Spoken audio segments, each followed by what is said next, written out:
Ketika komunitas Yahudi di Madinah itu puasa Asyura, Nabi coba tanyakan mereka, kenapa puasa Asyura? Padahal orang Yahudi. Oh, terus setelah ditanya, Yaumun najjawahu fihi Musa itu hari di mana Allah menyelamatkan Nabi Musa, kata orang Yahudi. Terus kata Rasulullah, nahnu ahaqqu bi Musa. Saya juga berhak menghormati Musa. Kemudian Nabi puasa. Bismillahirrahmanirrahim. Ya yang rileks saja ya. Saya pernah ketemu orang yang pakaiannya itu ndak mungkin kalau orang syariat bilang ndak syar'i lah. Pakai pakaian yang tidak syar'i. Tapi dia muslimah, dia ke masjid. Saya ditanya sama seseorang, Gus kok sama orang gitu mau bertemu gitu. Karena terus saya bilang, kenapa? Dia pakaiannya ndak islami gitu. Oke, dia tidak pakaian islami itu nyata, tapi dia ke masjid itu islami, tetap sholat itu islami. Ketika dia ingin sholat dan tetap sholatnya pakai takbir, pakai rukuk, pakai sujud itu islami.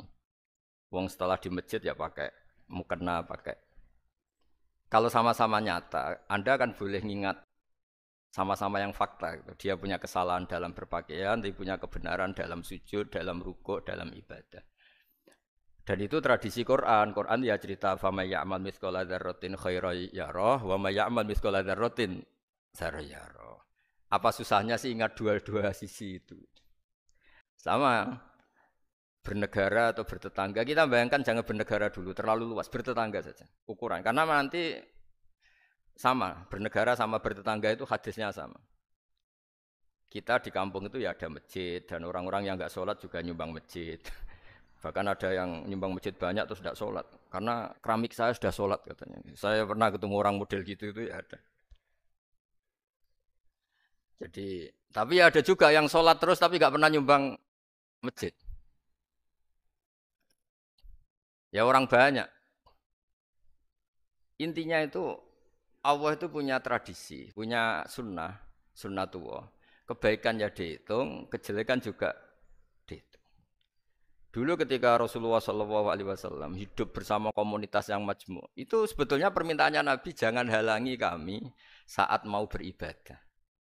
Dulu sampai perang karena mereka menghalangi. Sebenarnya problem mereka wa yasudduna an sabilillah, menghalangi. Sebenarnya kalau dulu saling toleransi ya enggak ada masalah. Artinya ketika Anda ingin sholat di Indonesia agak dihalangi, ingin pengajian enggak dihalangi, sebenarnya ini enggak ada masalah. Ya soal ada kebaikan, ada keburukan ya mulai Nabi Adam sampai sekarang sampai kiamat. Itu cara pandang. Jadi cara pandang kita terhadap orang lain itu harus hal-hal yang nyata. Kalau kesalahan mereka nyata, kebaikan mereka juga nyata. Kenapa kita hanya ingat sisi yang jelek, tidak ingat sisi yang baik. Saya sering cerita ke santri-santri saya, setiap saya pengajian diundang orang di mana-mana itu saya mesti istighfar. Karena nggak ada pilihan. Saat saya datang ke pengajian di Sulawesi, misalnya saya tinggal ngaji di sini. Saat saya ngaji di sini, ninggal undangan yang di sana. Hidup itu tidak banyak pilihan, meninggalkan kebaikan, melakukan kebaikan. Artinya gini, dalam kebaikan saja ada kebaikan yang ditinggalkan. Apalagi dalam kejelekan. Makanya di sini ada pepatah terkenal dalam ilmu tasawuf tuh. Wastighfaruna yahtaju ilal istighfar. Saat Anda baik saja butuh istighfar. Bapak saya kalau guyon gini, Mas Sofyan. Ada imam istiqomah jadi imam masjid sampai tua sampai batuk-batuk. Itu bagus istiqomah. Tapi itu masalah kata Bapak. Akhirnya enggak kaderisasi katanya. Itu istiqomah apa enggak mau diganti orang lain gitu. Ada kiai dai di mana-mana.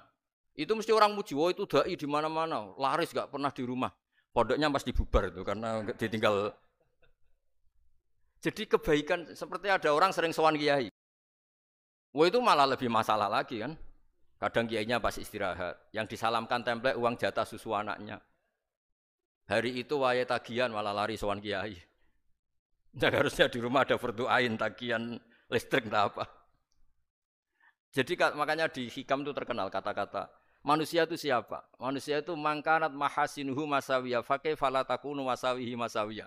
Manusia itu orang ketika baik saja salah, apalagi pas salah.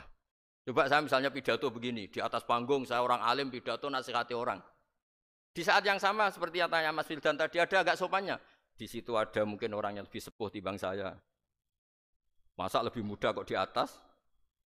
Yang di bawah lebih tua. Ada enggak sopannya? Mau nggak pidato disuruh, mau di atas disuruh, nggak sopan sama yang. Tapi misalnya yang paling sepuh pidato nggak pernah ngaji kok pidato terus gimana? Artinya ketika kita baik saja ada salahnya, apalagi pas salah. Sebab itu ajaran Rasulullah itu suruh berdoa Rabbana dzolamna anfusana. Sebelum minta itu merasa ya Allah kita ini mendolimi diri kita sendiri. Karena dalam pilihan-pilihan itu pasti ada salahnya. Coba misalnya Anda bangun masjid habis 2 miliar. Yang harusnya 1 miliar sudah jadi. Terus nanti suatu saat ketemu Allah ditanya. Itu ada orang miskin, fakir miskin, yatim. Andai kan kamu sumbang 1 miliar itu sejahtera semua. Gara-gara kamu bangun masjid terlalu mewah. Ya tapi kadang-kadang orang kebaikannya itu orientasinya bangun masjid, gak tertarik nyumbang fakir. Saat itu cara berpikir gitu mau apa? Tapi kalau dia kumuluhur manusia terbaik karena bangun masjid 2 miliar, coba diaudit secara kepentingan syar'i. Penting mana dengan ngasih makan fakir miskin? Penting mana dengan menikahkan janda misalnya? Penting mana dengan pendidikan? Apa artinya masjid mewah orang nggak tahu halal haram, nggak tahu najis, nggak tahu cara sesuci, nggak tahu cara adzan yang benar. Terus penting mana untuk beli kitab sama dipakai masjid? Apa artinya beli kitab apa tapi nggak makan? Penting mana makan sama beli kitab? Ada auditnya. Makanya manusia itu ketika baik pun disuruh istighfar. Apalagi ketika salah. Nah dengan perasaan seperti itu kebencian pada orang lain luluh karena potensi baik pada orang lain ternyata tinggi. Dan potensi salah ke kita juga tinggi.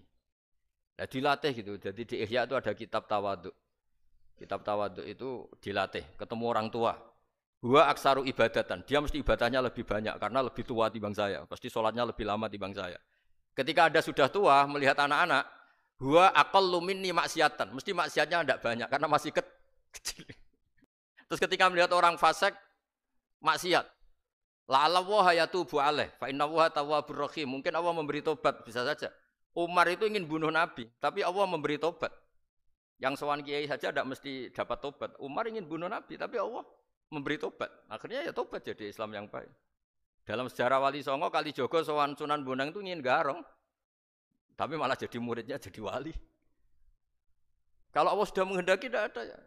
Perang Uhud orang Islam kalah itu karena panglimanya siapa? Khalid bin Walid. Tapi dia malah yang dapat hidayah. Nah, sama orang yang sekarang Anda benci bisa saja Allah merencanakan ada apa? Hidayah di situ. Dan kita yang merasa benar jangan saja ada rencana Allah bikin kita su'ul khotimah. Na'udzubillah min dzalik kan tidak pernah tahu. Nah, dari tidak pernah tahu itu orang diusahakan tawadhu. Wa ma adri ma yuf'alu bi wala bikum. Kita tidak pernah tahu. Makanya meskipun saya ini kiai terus kata orang banyak itu ketop. Kalau istighfar ya nangis betul ya. Cuma kan enggak perlu di depan umum. Nanti ada penampilan kan ribet kan nanti. Sudah nangis enggak ikhlas, enggak mutu. Ya gitu ya. Yang Mas Wildan tadi apa pertanyaannya diulang? Selain masalah akhlak tadi. Tentang bagaimana cara kita bersaudara tanpa memandang kepentingan duniawi. Nah ya makanya tadi saya bilang bernegara itu pakai hadis misalnya Nabi pernah ngendikan kamu itu punya 3 tetangga. Yang satu punya 3 hak. Yaitu dia tetangga kamu, dia seagama kamu, dia sesaudara kamu. Jadi ada 3 hubungan. Seagama, sesaudara, dan tadi apa? Dia tetangga kamu, dia seagama dengan kamu, dia masih kerabat kamu. Terus ada tetangga yang punya 2 hak. Yaitu dia tetanggamu, seagama dengan kamu, tapi tidak sekeluarga dengan kamu. Terus ada tetangga yang punya 1 hak. Dia tidak keluarga kamu, dia tidak seagama dengan kamu, tapi tetap punya hak karena itu tetangga kamu. Dan itu kata Nabi semuanya berhak kamu baikin karena ada hakul jar. Makanya dulu doa ada bil kubri itu ceritanya sederhana. Ada seorang perempuan Yahudi ya, sowan Sayyidah Aisyah. Kalau sowan ya dikasih uang sama Sayyidah Aisyah. Padahal Yahudi ya. Ketika dikasih uang, terus si Yahudi tadi semoga engkau diselamatkan dari siksa kubur. Zaman itu Sayyidah Aisyah belum dengar hadis tentang siksa kubur. Setelah Rasulullah datang, saya tadi diminta didoain ya saya terima karena saya enggak percaya. Terus Nabi ngendikan itu benar adanya siksa kubur. Ketika komunitas Yahudi di Madinah itu puasa Asyura, Nabi coba tanyakan mereka, kenapa puasa Asyura? Padahal orang Yahudi. Oh, terus setelah ditanya, yaumun najjawahu fihi Musa itu hari di mana Allah menyelamatkan Nabi Musa, kata orang Yahudi. Terus kata Rasulullah, nahnu ahaqqu bi Musa. Saya juga berhak menghormati Musa. Kemudian Nabi Puasa. Suatu saat lagi ada orang Yahudi datang, ya Rasulullah, ya Muhammad, manggilnya ya Abul Qasim karena orang Yahudi, ya Abul Qasim, nanti nasib langit bumi ini di mana? Manusia yang sudah mati-mati di mana ketika bumi dihancurkan? Mayat-mayat yang sudah di kuburan di mana? Terus orang Yahudi tadi bilang, Inna woha wadu as-samawati ala dzih wal arodina ala dzih. Soalnya Allah itu bisa saja mengelola langit bumi yang sudah hancur gini-gini. Nabi itu tertawa-tawa. Dalam sebuah riwayat disebut hatta badat nawajidu. Tertawanya Nabi itu lepas sampai giginya kelihatan. Kata rawinya tasdikon liqaulil khabri karena Nabi membenarkan orang Yahudi tadi. Jadi intinya dalam banyak hal itu ya dicari kesamaan. Makanya kalau interaksi dengan kelompok lain kata Nabi la tusaddiquhum wa la tukadzibuhum. Kamu jangan mengiyakan juga jangan menolak. Kamu tolak jangan-jangan pas yang sama dengan ajaran kita. Kamu benarkan jangan-jangan yang tidak sama. Ya sudah kalau enggak sependapat ya jangan ngambil sikap. Nah, itu juga yang dipraktikkan Rasulullah SAW. Nabi yaqumu lailatan yuraddidu hadil ayat. Nabi pernah sholat 1 rakaat hanya ngulang 1 ayat. Itu aja agak selesai. Yaitu ngulang-ngulang ayat. Fa'aqulu kama qalal abdus sholeh in tu'adzibhum fa innahum ibaduk wa in taghfir lahum fa innaka antal azizul hakim. Pun Gusti kula nyerah. Semua ini hamba jenengan monggo jenengan napakno sing duwe jenengan. Intinya itu ini wilayah jenengan ndak wilayah saya. Nah kadang-kadang kita sebagai manusia itu jumawa seakan-akan itu wilayah kita. Kita nyiksa terserah kita, mengampuni ya terserah kita. Padahal tidak milik kita. Dunia ini milik Allah Subhanahu wa taala. Makanya yang terakhir saya ijazahkan ijazah bapak. Bapak saya itu orang hafal Quran, alim tapi lucu, senengannya guyon. Kalau ngajarkan saya tauhid, tasawuf itu gampang. Hak kamu punya tetangga, punya Innova.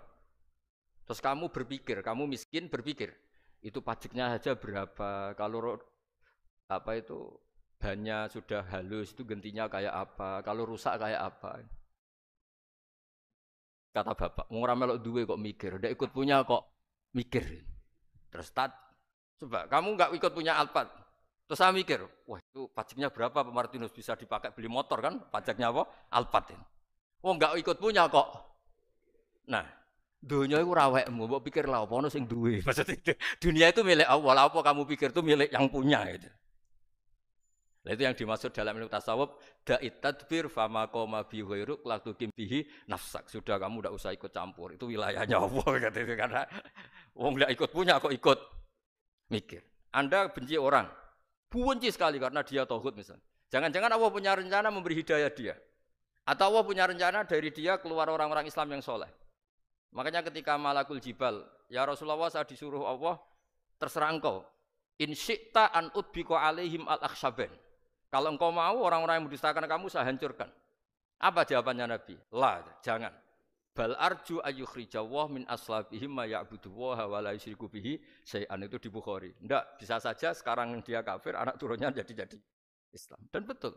Abu Jahal punya anak Ikrimah, Abu Lahab punya anak Darro. Walid itu musuh besarnya Nabi, punya anak Khalid. Ya sudahlah kita selalu berharap bahwa ini wilayahnya Allah. Sudah kita berharap. Agama ini bagi yang selalu punya harapan. Limangkan yarjuwoha. Orang yang selalu punya harapan. Kita berharap tambah hari tambah baik, tambah damai, tambah kondusif, tambah segalanya baik. Dan saya seperti ini juga ingin ikhlas dan akan selalu ikhlas. Ya saya sering bilang kalau pejabat mau sini itu sering tak ngel-ngel. Saya ini sudah ingin Indonesia itu baik itu tanpa diminta. Kalau diminta itu malah seakan-akan saya belum melakukan. Ini kan. Sudah saya lakukan kok baru minta. Karena ini wilayah kita semua, artinya ingin baik itu keinginan kita semua. Status kita. Kata Sayyid Zabidi dalam kitab Ithaf, keinginan baik itu syakhsiyatuk wa hakikatuk. Itu kamu sekali. Manusia itu kan kata Allah Ta'ala, saya pertama menciptakan manusia itu hunafa, orang yang berkeinginan baik. Baru digoda setan terus macam-macam. Jadi keinginan baik itu hakikatuk wa syakhsiyatuk. Itu kamu sekali. Ingin baik itu kamu sekali. Itu status kamu katanya. Makanya orang preman kayak apa, mabuk kayak apa, ada orang kecelakaan, pikiran pertama itu nolong. Itu yang normal. Soal ada kasus, pikiran pertama ngambil HP-nya itu 0,sekian%. Jadi pikiran pertama mesti nolong itu. Karena itu syakhsiyatuk wa hakikatuk. Nggih, ngoten mugi-mugi barokah sedanten. Assalamualaikum warahmatullahi wabarakatuh.